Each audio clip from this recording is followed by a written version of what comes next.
All right, everybody. Welcome back to the Friday Night Prepper pre-party show. I have to warn you in advance that this is going to be one giant rabbit hole, and it's a topic that I have wanted to cover for a very long time. And then this week, when I decided that I was going to cover it, I decided to do a deep dive into. I wanted to be as prepared as I could, refresh myself on all the material that I'd read. I have spent all week long listening to podcasts, watching videos, reading material to try to get ready for this one. I can only think of one other video that I worked as hard for as this one. So I am going to ask you guys to be patient with me because I'm going to be flipping back and forth on screens on my laptop here. So this is if you hear a little pause, I'm just kind of checking my notes. I don't want to make sure that I give you erroneous information. So how's my audio, folks? Am I 5x5? Let me know in the chat. We're going to give people just a second here to get through some of the ads and the notifications and whatnot, and then I will go ahead and get you started.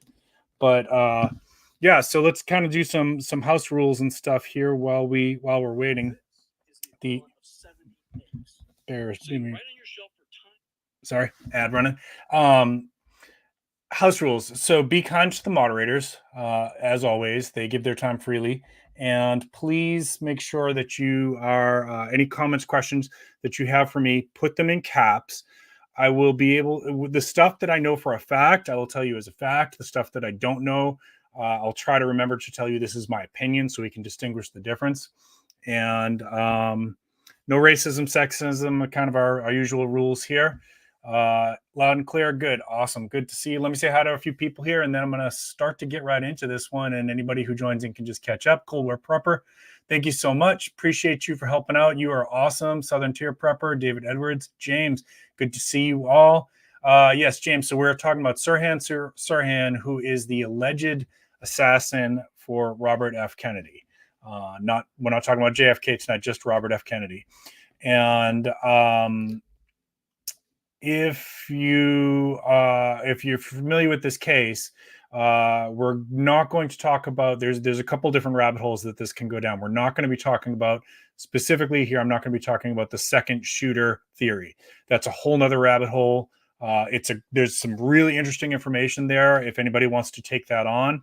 But for the purposes of kind of keeping this condensed and staying within my expertise, because I'm not forensics or ballistics expert, I am a mental health expert. I'm specifically sticking with the Manchurian Candidate theory. And I'll explain all of this if you're not familiar with that terminology. Southern Tier Prepper, thank you. I think I saw Wayne popping in. Good to see you, brother. Let me see if I missed anybody. If I missed you, I apologize. Scorpions, good to see you. Unknown Nose by Void. What are we doing? Does it involve hand tools? I forgot my tool belt. No, but you bring an open mind here and bring your questions, and I'll do my best. All right. Welcome. All right, I'm going to switch screens here. I will promise I'm going to bop back and forth. So if you have questions, throw them in caps, and I'll do my best to catch them. But I'm not going to be seeing the chat at all times. Hey, Bob and Michelle, thank you so much for joining us. All right. Oh, a couple quick more announcements. So I told you guys that Penny Pinching Prepper and I were going to live stream on Sunday. That is delayed. Possibly next weekend. As soon as I've got full confirmation on that, we will. I'll get word out to you. So there will be no live stream for me on Sunday with Penny Pinching Prepper. I am trying to get with Roaming Prepper to come guest on my channel next Friday. Tomorrow night, I'm going to do a rare Saturday afternoon, Saturday night live stream. Time is not official, so just kind of keep your eye out with the notifications turned on. I'm going to see the A24 Civil War movie, and I'm going to do a spoiler-free review of that movie. So the A24 Civil War movie, if you've seen the previews, I'm going to give you a spoiler-free review of that tomorrow. All right. And don't forget, if you're brand new to the channel, if you like what you see here, please consider subscribing. If you get anything of value out of this, a little bit of entertainment, please consider giving me a thumbs up. Don't forget to check in the description for some discount codes for products that I think you'll like. Helps out the channel. All right. So we're talking about the Manchurian Candidate theory regarding the Robert F. Kennedy assassination. There is a second shooter theory out there as well. It does somewhat intermingle with this, but it's a whole nother rabbit hole, and I'm not a forensics or ballistics expert. I can't speak with great expertise to that one. So if somebody else wants to tackle that and you want to have me on as your guest to speak to what we're going to talk about tonight, I certainly can do that. And there's stuff in there. There's disputed bullet counts. There's forensics, firearm forensics that's not matching up. There's a security guard that witnesses saw pull a firearm as well. It's very, very interesting stuff. All right, so my background, to give you what I bring to this, is I'm a licensed therapist, been in the field for over 25 years. And my first mentor in the field was a licensed hypnotherapist.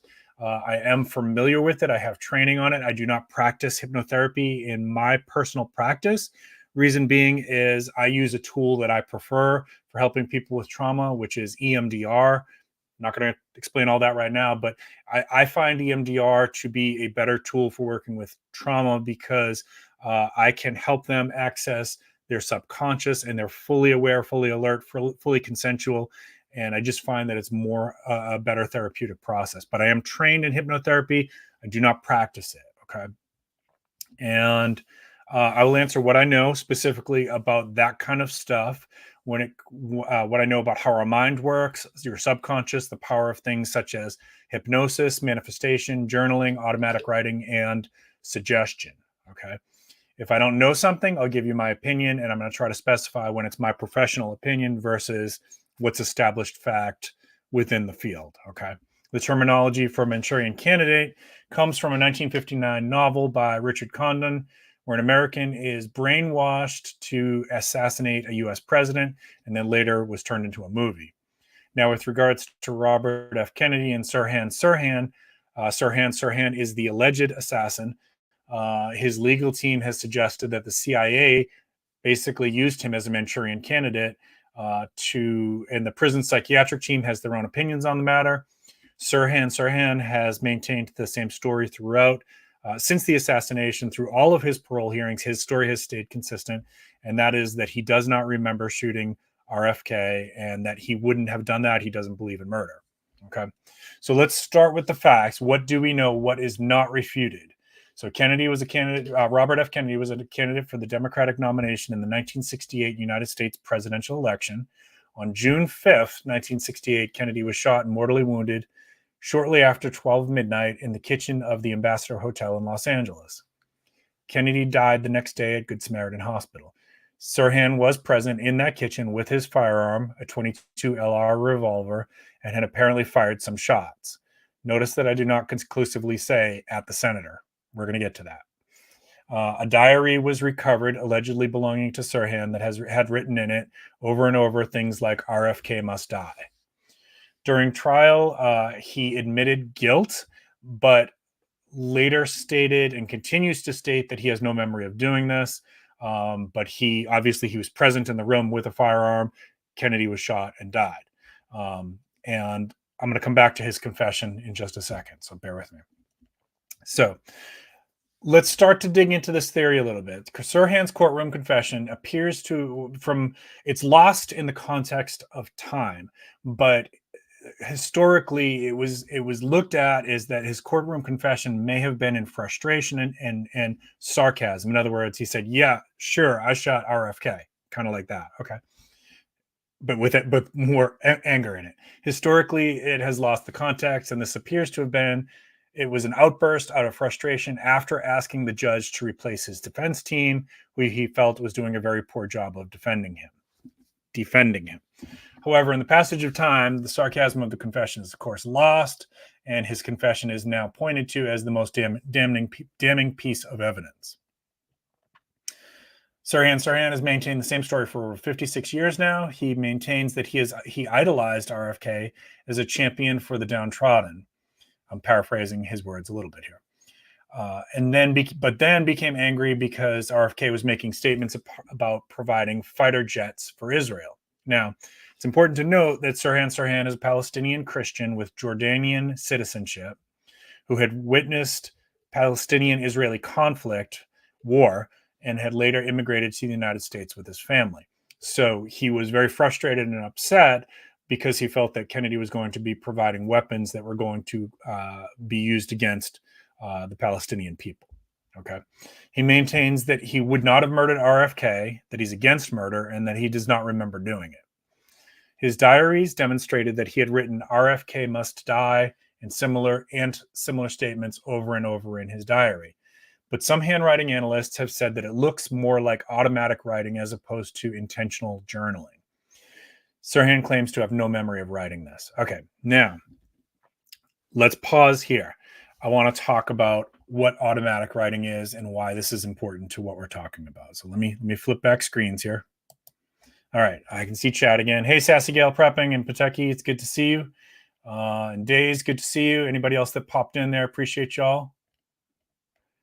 All right, and all right. So automatic writing, what is this? So when you write something, this is important.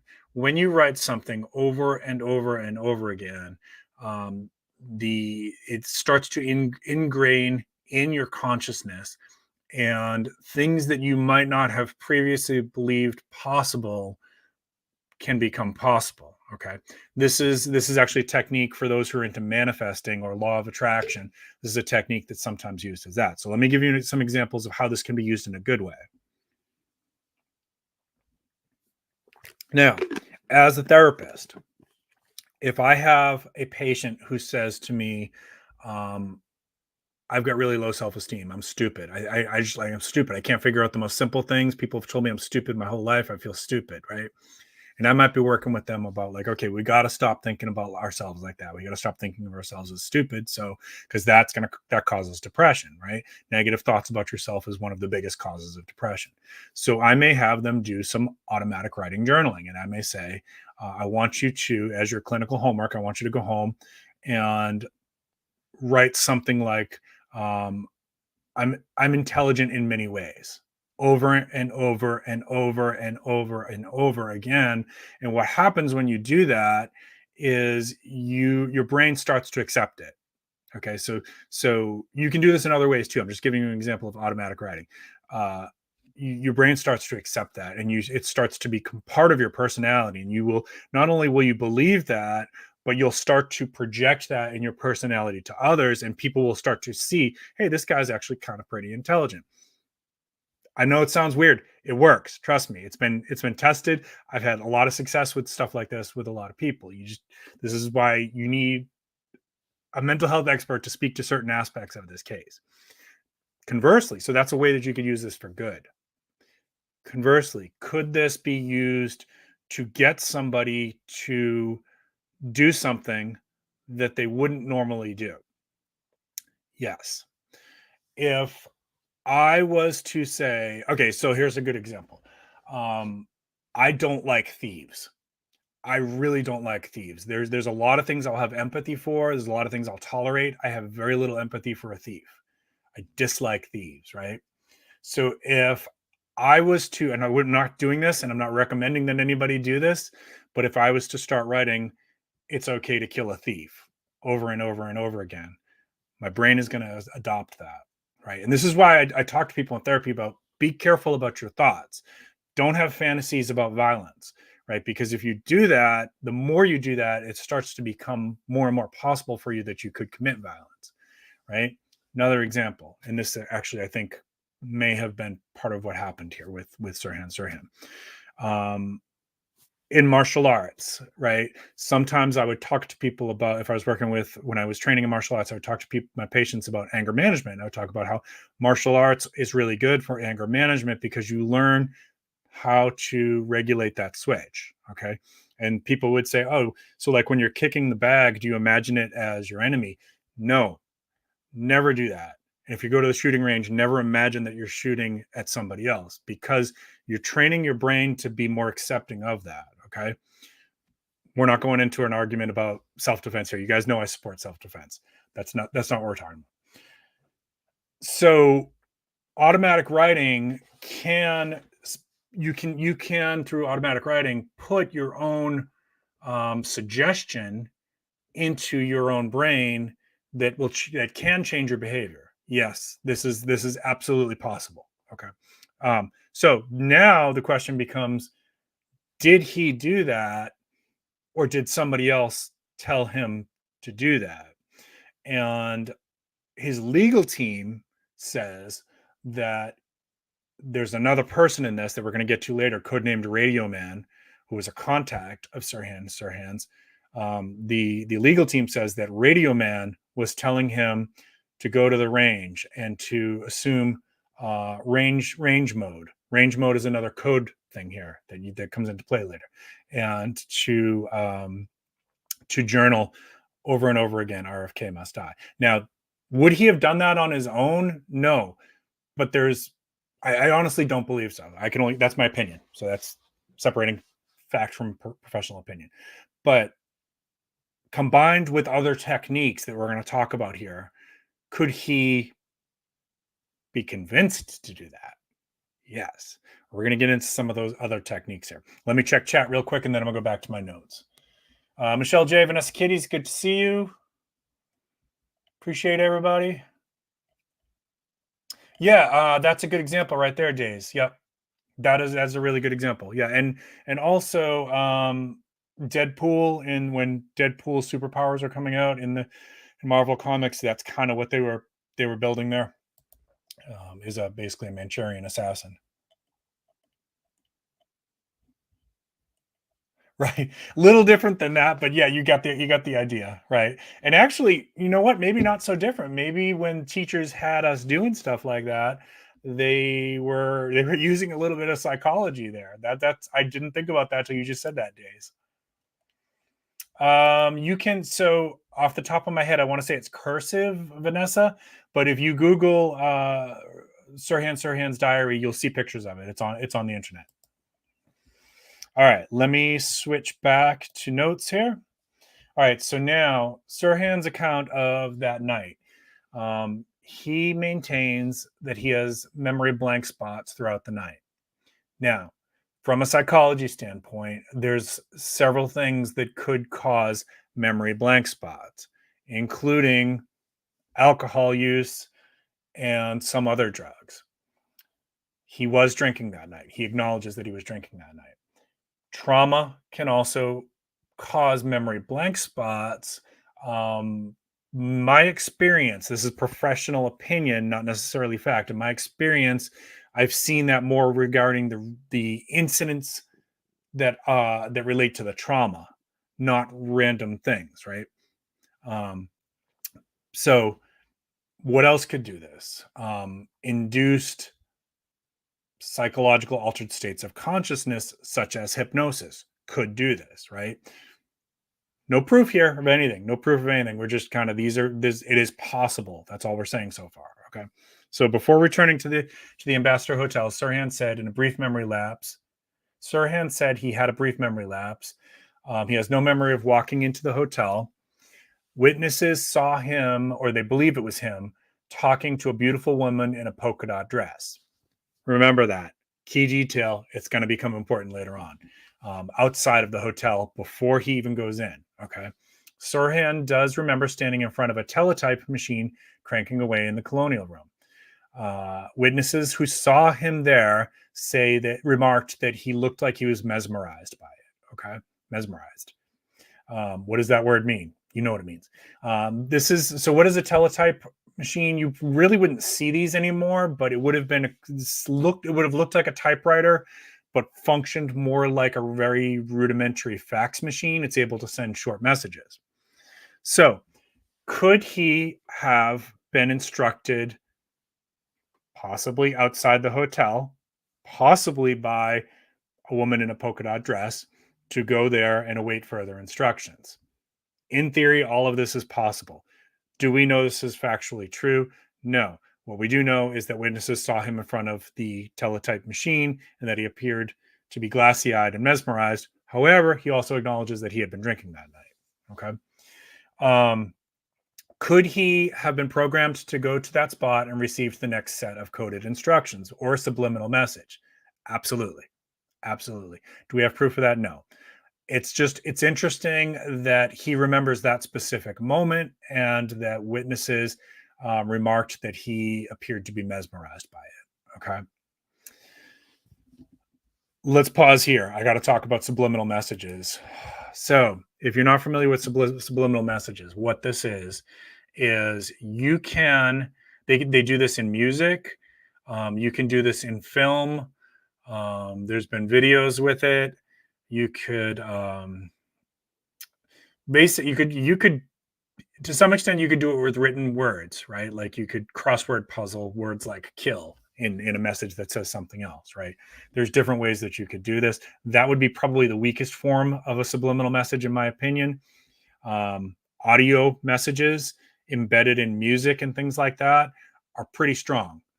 Visual subliminal messages embedded in a video are pretty strong. And so I'll give you an example of how this was tested, right? So in psychology, we had to learn about what these were and why they're kind of dangerous.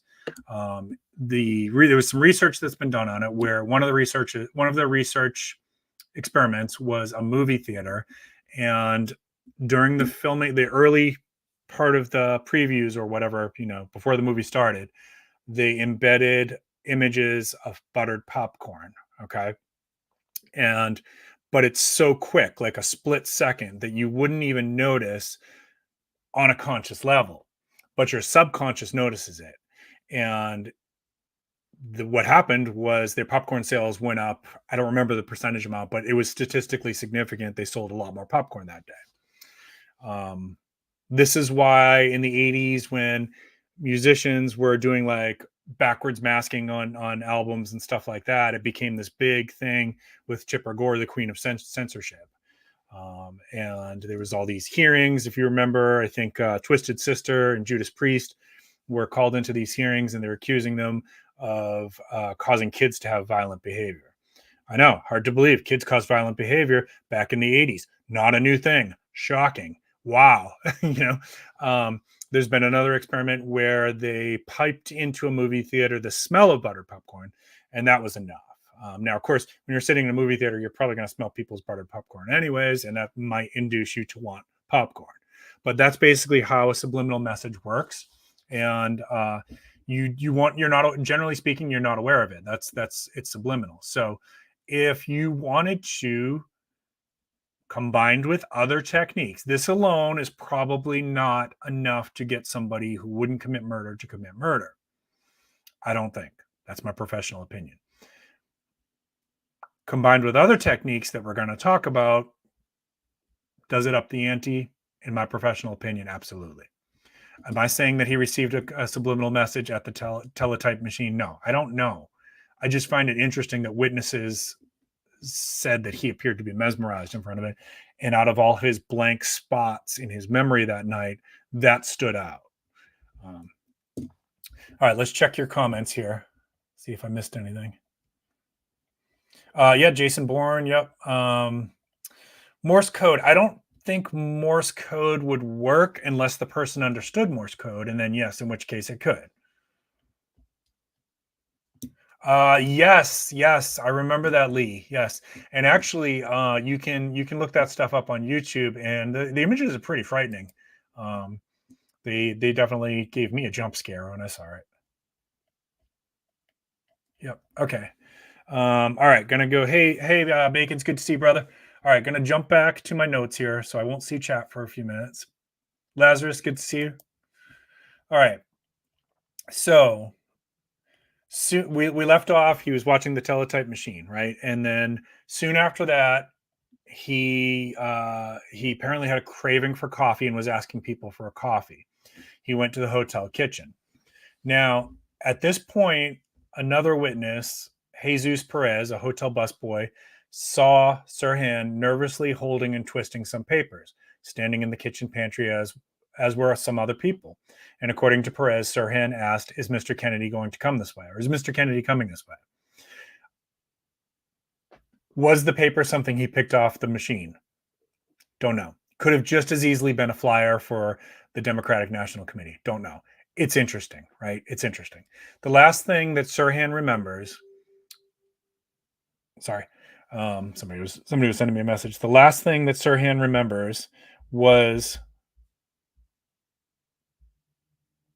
sorry. All right. The last thing that Sirhan remembers was a beautiful lady in a dress saying, "I like my coffee with extra cream and extra sugar." Remember that lady that we saw outside, or the witnesses saw outside? Is this the same lady? Don't know. He says his mind went blank after that, and he has no recollection of what follows until he's being restrained by the crowd after Kennedy was shot by someone. Okay. All right. If you've ever been to a hypnosis show, let me jump back to chat here. If you've ever been to a hypnosis show, or maybe you've been hypnotized yourself, so there's a little bit of a difference between comedic hypnosis and how it's used in therapy. A comedic hypnosis, his job is to entertain. A therapist's job is to help you heal. A comedic hypnosis, his job is to entertain the audience, and so he's going to find people who are very susceptible. And there's techniques for doing this. I'm not going to go too much into that tonight, but there's techniques where they can tell who's highly suggestible for hypnosis, and then they will say something to them like, when I say the word magic, you're going to take off your shirt and run around the audience and cluck like a chicken. Okay. If you've never seen it, it's pretty funny when people do this. And so that becomes basically like a command word, a code word, a controller word. Controller is kind of a key thing here. Could, in theory, Sirhan have been programmed by hypnosis to respond to a particular controller saying a particular phrase? 100% yes. Do we know that that's definitively what happened? No. This is the Manchurian Candidate theory. This is why it's a theory. If this was proven, Sirhan would probably not be in prison right now. But is it possible? Yes. Is it interesting how many people noted how strikingly beautiful this woman in the polka dot dress was? Yes. Is it interesting that she said, I like my coffee with cream and extra sugar? Extra cream and extra sugar. Yes. In my 50 plus years of life, nobody has ever said to me randomly, I like my coffee with extra cream and extra sugar. Has anyone said that to you? That is a very specific, succinct statement that you would not hear normally, right? Unless you're a coffee barista. That's the only way, right? So that's really interesting. That's really interesting for a random stranger to say to a beautiful random stranger, so beautiful and striking that multiple people notice this person, right? And if you wanted to lure somebody in, right, to work with you and to be hypnotized over and over and over again, wouldn't you use somebody with a lot of charisma or very attractive to do that? Wouldn't you want somebody that the person wants to see over and over and over again, right? It's all, in theory, all of this adds up. It's all possible.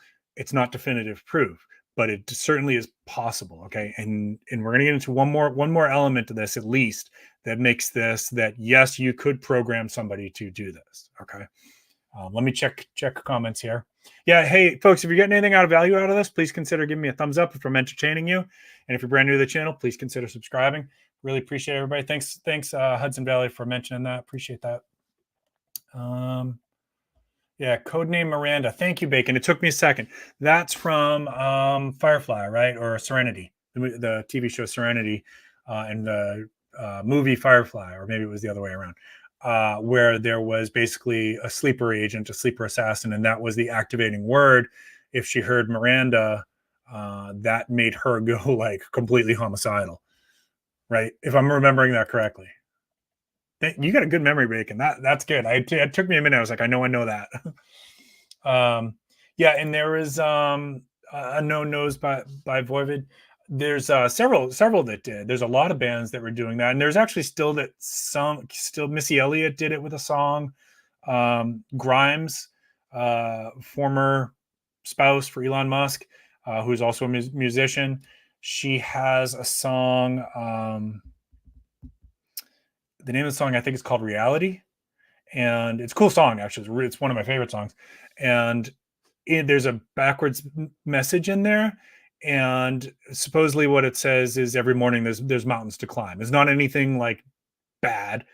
I don't think that's a code to activate anybody or anything like that. It's actually part of the lyrics in the song, but they do some like high speed backwards dubbing with it, and it sounds interesting. And I think that was probably more like a fun thing for the fans to find and try to figure out what it was.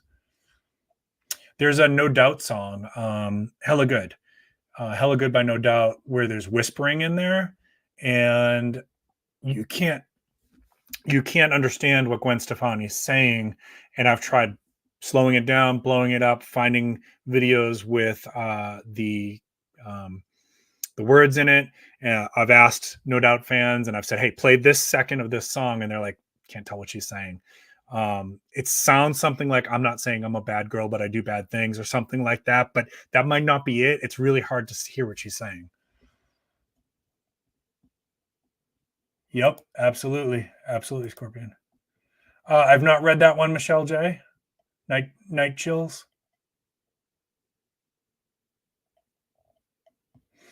Yep. So you know what I'm talking about with the hypnosis. Yeah. So basically, you pre-program somebody ahead of time. So let's say that we said I went to a hypnotherapist and they said, "Sarge, um, you could probably use this to do some good, right? Like when you go to this interview, I want you to play this clip. I'm going to send you a clip, an audio clip. Don't play it before you go in." And like under hypnosis, you're basically saying, you know, you are confident, you are smart, you bring a lot to the company, you are the best candidate for this job, right? And so you do that over and over and over again in hypnosis. And then the control word might be shake hands, right? Or something like that. Happy glad hands, whatever. And then you play that, and all of a sudden that subconscious part of your mind gets activated, and you walk into that room and you're like, boom, ready to conquer that interview committee. So it could be used in good ways, absolutely, and should be used in good ways, absolutely. But like everything, it can also be weaponized. Yeah, no, I understand. Like, if you're food service, for sure, you could hear that phrase. I probably over exaggerated that a little bit, a little bit. Okay, so I'm glad you asked that question, Wayne. It really has nothing to do with intelligence. It's I know very, very smart people that are very susceptible to this, to hypnosis. And I'm not going to sit here and talk about my IQ score. I'm a fairly intelligent person. I have a hard time being hypnotized by other people. I've gotten very good at self hypnosis through years of practice. And I think what that is for me, I don't know about other people, is I have trust issues with people. So I probably don't allow myself to get vulnerable enough to allow myself to be hypnotized by somebody else. Right. So I'm one of those people when they bring me up on stage, and I volunteered to go up there, and they're like, "Nope, you're out." They look at me, they say a couple things, and they're like, "Nope, you're out." I've had people try to hypnotize me, people who are very experienced, and like I might get a little relaxed, but I'm never going into that deep state with somebody else. I can kind of do it with myself with meditation and self hypnosis. Little Nikki, okay. I didn't know there were subliminal messages in there. Yes, Lee. So I'm glad you said that. So I talked about my first mentor in the field was a licensed hypnotherapist, and that was how he used it, was helping people give up addictions. And so here's what you need to know. It's not going to work for every single person, but if you're one of that like 5% of the population that easily goes into a very deep state of hypnosis, yeah, it probably would work for you.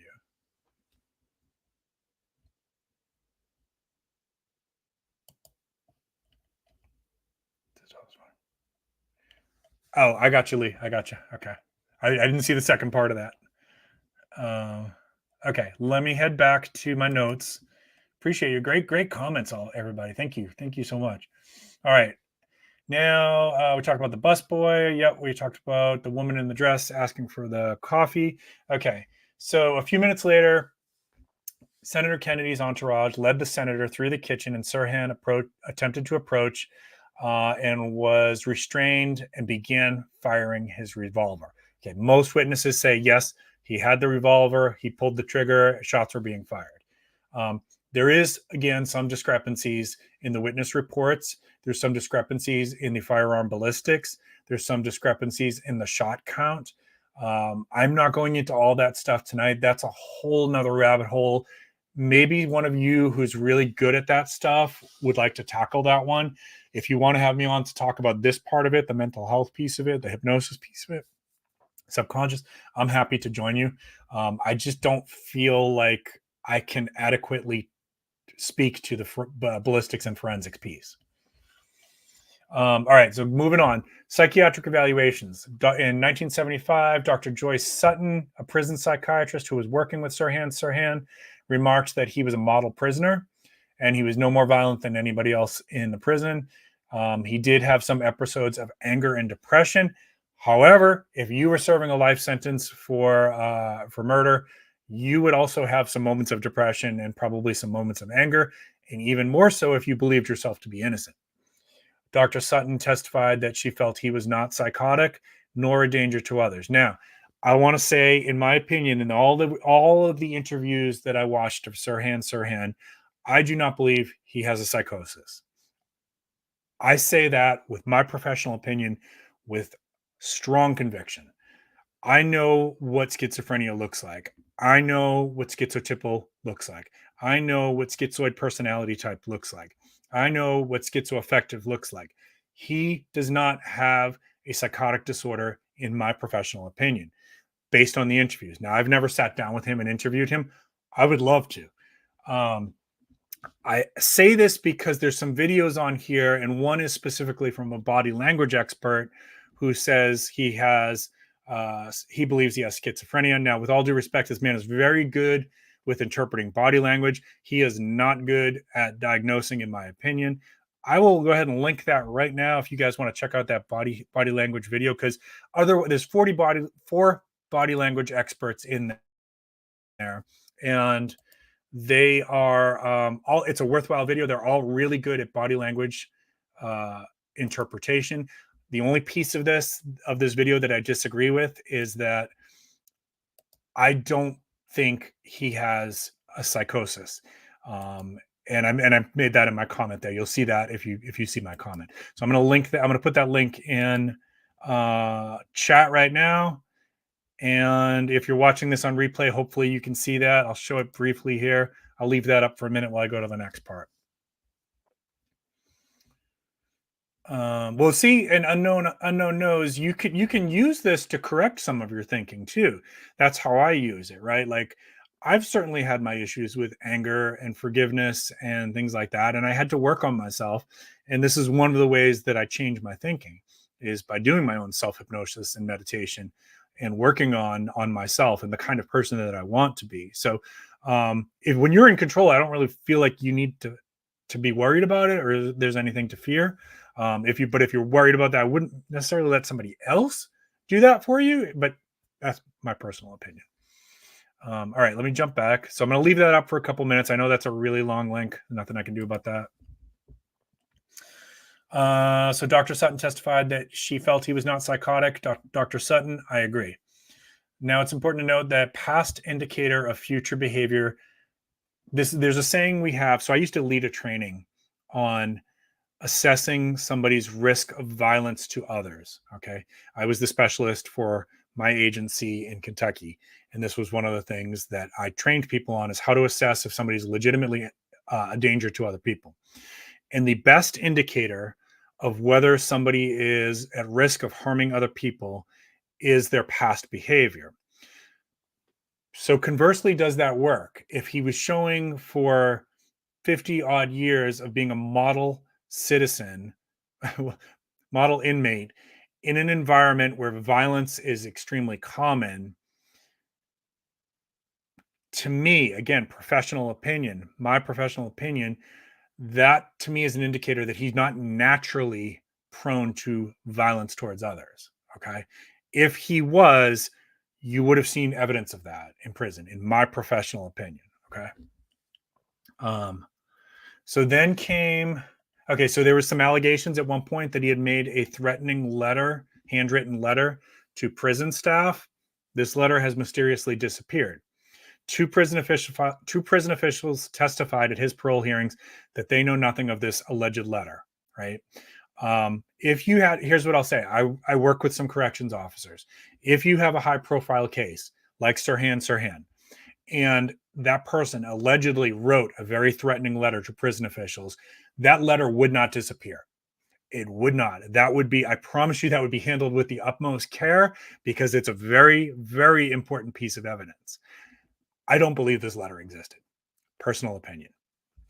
All right, let's talk about Sirhan and his susceptibility to hypnosis. We talked about that there's like this small percentage of the population, like 5%, that can easily fall into a very deep state of hypnosis. He was examined for more than 60 hours by Harvard Medical School professor Daniel Brown, who had hypnotized over 6,000 individuals over a 40-year career. And he's also written 4 books on hypnosis. This is one of the world's leading experts on hypnosis. And he said that Sirhan, it was his belief that Sirhan did not act under his own volition and knowledge at the time of the assassination and is not responsible for his actions, that he was probably coerced and suggested, manipulated to carry this out by other people. Brown said he was a true Manchurian candidate, hypno-programmed into carrying out a violent political act without knowing it. This is one of the best testimonies in the defense of the Manchurian candidate theory, in my opinion. Okay, this is one of the leading experts on hypnosis. He said Mr. Sirhan is one of the most hypnotizable individuals he had ever met, and the magnitude of his amnesia for his actions under hypnosis is extreme. Okay. So let's jump back here. Again, theoretically possible, right? If you were looking for somebody to do something bad, and if you were going to create a Manchurian candidate, you would want somebody who was easily hypnotizable. And you would do it over and over and over and over again, right? Now, there's a saying in hypnosis, which I'm going to come back to this, but there's a saying in hypnosis where a person can't be hypnotized into doing something that they wouldn't normally do. Technically correct, but there's a but. There are workarounds to this, right? So just like with ChatGPT, if you played around ChatGPT, you can't ask ChatGPT how to make a thing that goes boom, right? It has safety protocols. It wouldn't do that normally. But there are workarounds. There are people who've tested this and they've found that there are ways to manipulate it so that it doesn't think it's doing something against its orders. You follow? And it will give you that information that you're asking for. Okay. So how would this work? So I'm going to link another video here. And this is another good one. This is, bear with me. I got to find it. This is a video with two of the world's best hypnotists, and they're talking specifically about this case, and they explain it better than I can, but I'm going to do my best. If I wanted to work around your programmable protocols, right? Let's say you would never steal a car, but I wanted you to steal a car. I would have to, this video here, that's the one with the 2 hypnotists. I would have to somehow convince you under hypnosis that you weren't stealing a car. Well, how would I do that? Maybe I tell you under hypnosis that it's okay. This is only a video game. It's not real. Okay. Starting to see the potential here. Maybe I do that 15,000 times over the course of 2 years. What do you think is going to happen? What if I combine that with some other things, such as the next little bit that I'm going to talk about? Could you be programmed to steal a car? In my professional opinion, yes. In the professional opinion of these 2 guys here, yes. You can be hypnotized to do something that you wouldn't normally do if you follow certain protocols that work around that person's what they normally, their ethics in there. So you have to find a way to work around their ethics, right? So this isn't real. This is just a game. Hypothetically, do you think you could steal that car, right? What if I put up a picture of a car on the wall and I said, go into range mode and steal that car, that pretend car. What if I did that 10,000 times? What if we had a picture of a person and we said, go hurt that person? But it's just a picture. So you have no bias in you that says, sure, I won't, there's nothing that says I won't shoot at a picture. You understand? This is how this works. Okay. So working around their core beliefs, right? Yeah, and I think Bacon mentions a book here. I'm going to go back to that link in just a second. I'll leave it up for people. Is it 98 Rules of Power or something like that? Is another one that talks about like how to manipulate people and stuff like that. I think it's like called 98 Rules of Power or something like that. All right, so let me go back to my thing here, and this is in my opinion the well, I got a couple more points. MK Ultra. Some of you guys have heard of this before, right? So what is MK Ultra? Well, MK Ultra is a code name for a program that the CIA was operating with University of California and Stanford University that was very active during this time period. And it was basically in his backyard. Okay. These programs would have paid young people to volunteer for research. And the exact list of participants for these programs is likely to remain confidential because of the nature of what it is. And what they're doing is with MK Ultra is they were testing the effects of various drugs, including LSD, on people's minds.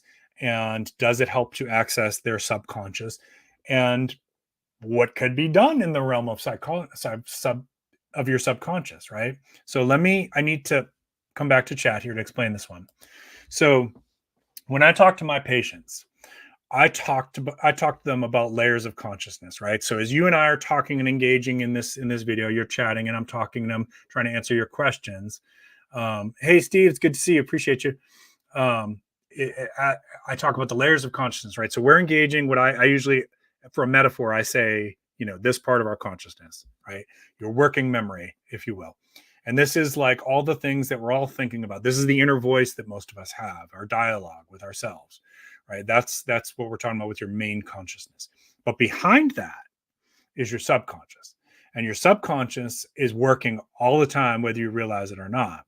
It's active when you dream. It's active when you daydream.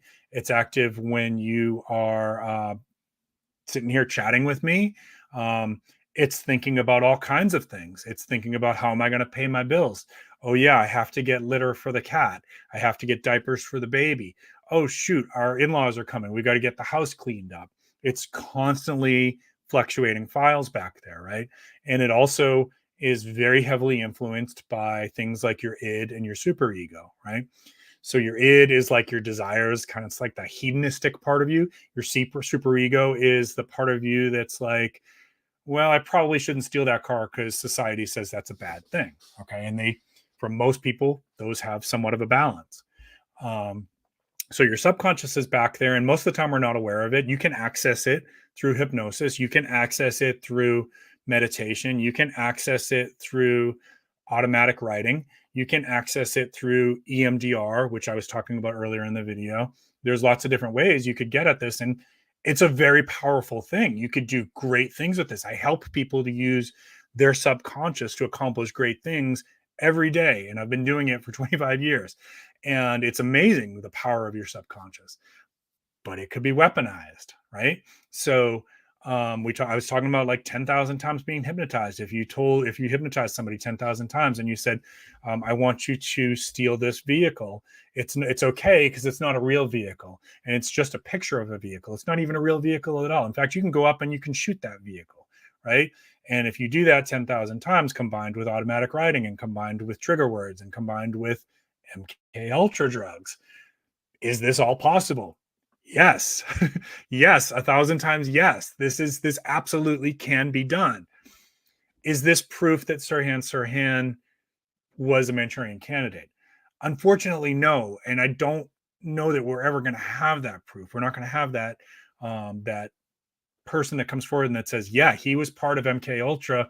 He was hypnotized by this girl with the polka dot dress 10,000 times. And she was the one who gave him the control word to activate him into a sleeper assassin. We're never going to get that.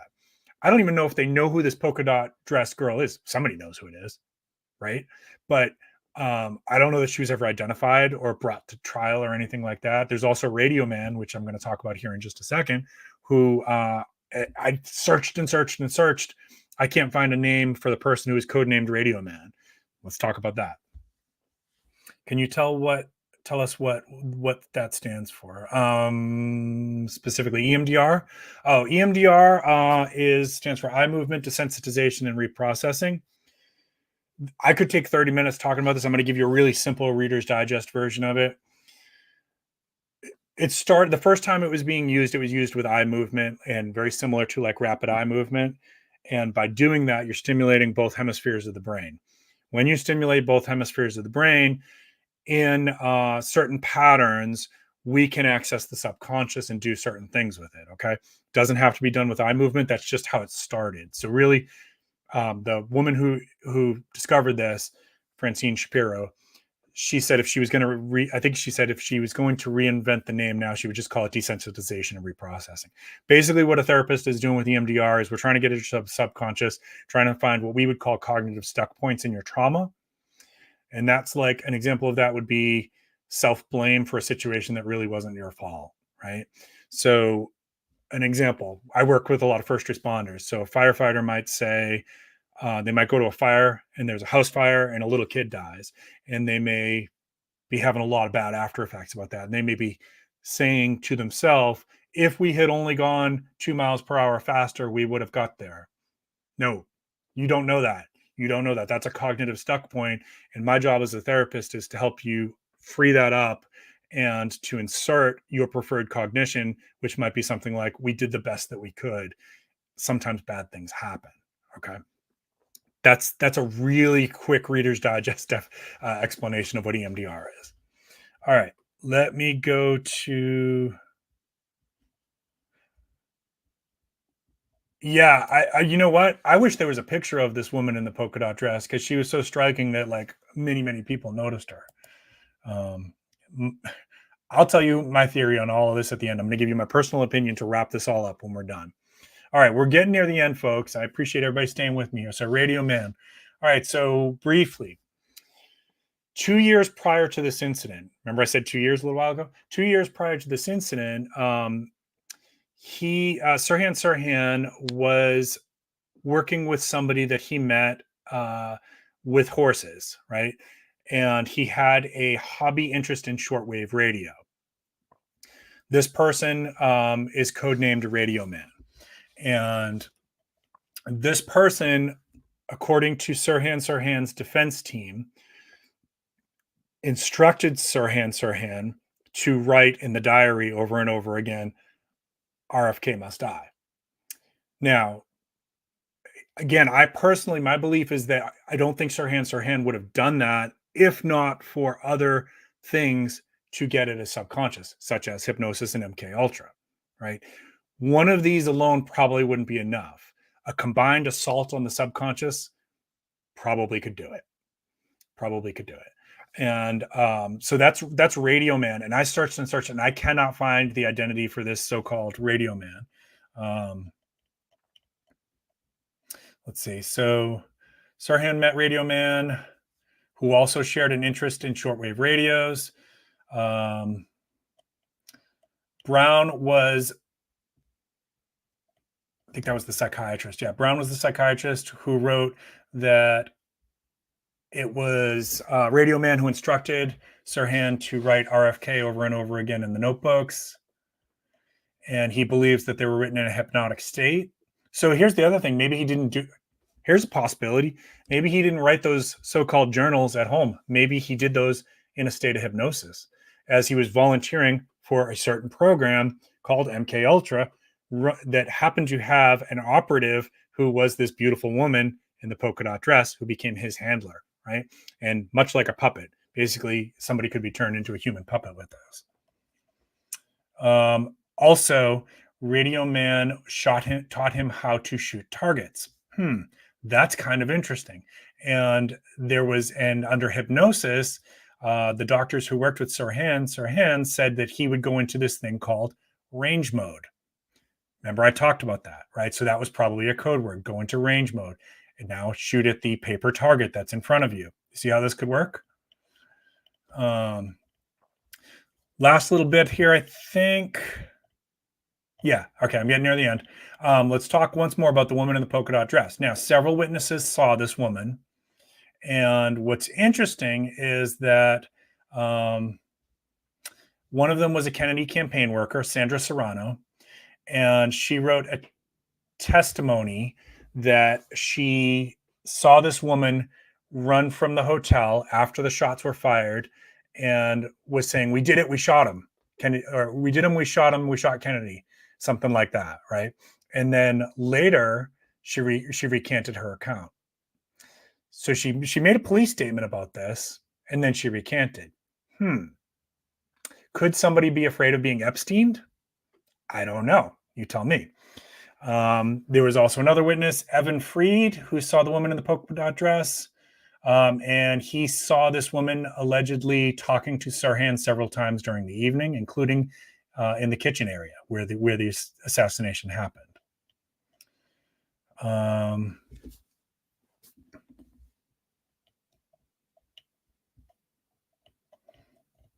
That's just kind of getting into the forensic stuff, which I'm not going to go into. Several other people claim that they had also seen this woman running out of the building saying, "We did, like, we shot it, we shot him, we killed Kennedy." And those people who say that, their police reports are missing. They're gone, like disappeared, put in a shredder. Who knows? Maybe they're lying. That's also a possibility. I can't rule that out. Kennedy's second son, Robert F. Kennedy Jr., who's currently running for president, has advocated for Sirhan to be released on parole. He's met with him. I believe, I've read from several sources that he believes that this was a conspiracy. But it's also important to note that many members of the Kennedy family disagree with that, and they are strongly opposed to the parole release of Sirhan. So let's start to put a bow on this one. Is this even possible? Yes. My professional opinion, 100% this is possible. Can you be convinced to do something you wouldn't normally do? Yes. I believe that is 100% possible through some trickery and working around the person's core beliefs and working around their ethics by maybe convincing them that this is a game. As that's just one example of how you might do it. Or you're shooting at a paper target. That's not a real person, something like that. I read in graduate school, I read about this experiment that had been done with hypnosis where they took a person into a room and they put in a revolver with blanks on the desk table and they hypnotized them. And they said, when we count to 3, you're going to open your eyes, pick up that revolver and shoot the person across the room from you. Now, this person under hypnosis didn't know they were blanks. Guess what they did? As soon as they counted to 3, picked up the revolver and pulled the trigger. Thankfully, it was blanks, but they didn't know that, right? I read about that one in graduate school. What happens if you add drugs to this, like LSD, and maybe there's stuff out there that we don't even know about? In my opinion, that would absolutely increase your ability to bombard the defenses in the subconscious, to bombard the defenses in the superego that would stop a person from doing this. When you just think about, I know I've got some first responders here. When they go to a crime, alcohol is often involved. What I can tell you from my field is that when you consume alcohol after just a couple drinks, the very first thing that happens before you even feel the effects, before you feel a buzz, your frontal lobe is going into bye-bye mode. Okay, it's shutting down for the night. It says, "Woohoo! We get the night off, baby." Your frontal lobe is the part of your brain that decides, is this a good decision or is this a bad decision? The frontal lobe is the part of the brain that's not fully developed in teenagers, and why people say teenagers shouldn't be allowed to do X, Y, Z. Your frontal lobe is basically what distinguishes you from an animal, an instinctual animal. And when you drink alcohol, it says, all right, we get the night off. It's party time, baby. Now, does that mean everybody's going to do something bad when they drink alcohol? No, of course not. We know that. There's plenty of people who safely consume alcohol. I'm not saying, that's going to make you go out and do something terrible. I'm saying it shuts down your frontal lobe, which is the part of your brain that makes decisions about if something's a good idea or a bad idea. And the more you consume, the more that thing goes into sleep mode. It's id, ego, and superego. Yeah, so your ego would be, you're right. Your ego would be the balance between the two. Basically, your ego would be like your personality, how you identify self. Okay. No, Bacon, I wasn't speaking to you. I like when you're drinking on your show, man. It's fun. All right, let's go. What about what happens when you add automatic writing? Yeah, it's going to increase the likelihood that you're going to act on something that you're writing down. Could the woman in the polka dot dress have been the person who activated the sleeper action, the controller? Yes. Do we know for sure that that's the case? No. In theory, all of this is possible. Do I believe him? So personally, I am inclined to believe Sirhan that he doesn't remember this incident, and I am inclined to believe the psychiatrists who believe that he was a Manchurian candidate. Who did this, in my opinion? I don't know. Leading theory is CIA. Could have also been organized crime. The Kennedy family had a lot of enemies in organized crime. Kennedy family had a lot of enemies, period, right? A lot of political opponents too, right? So there's a lot of possibilities here, not just the CIA. Is that one of the leading theories? Yes. I'm personally, because of how I understand how the mind works and the interviews that I've read from experts, I personally believe him. Does that mean that I'm right? No. And there's probably somebody who's watching this that's like, oh, sure, Sarge, here you go with another conspiracy theory. Sure, I get that, right? Conspiracy, the onus of proof with any conspiracy theory or with any large claim is on the person. And I don't have any proof. I have possibilities. I have theory, right? That's not proof. And if we had proof, I don't think he would be sitting in prison. I have questions too. Why was no polygraph administered to Sirhan? There was a polygraph administered to Thane Caesar, who was the security guard who also had a gun in the room, but not Sirhan. Now, a polygraph is not admissible in court. They are fallible. They're not perfect. It's possible to defeat a polygraph, especially if you have a lot of training on how to do so. It's possible to defeat it, but it would have been one more piece of the puzzle, I think.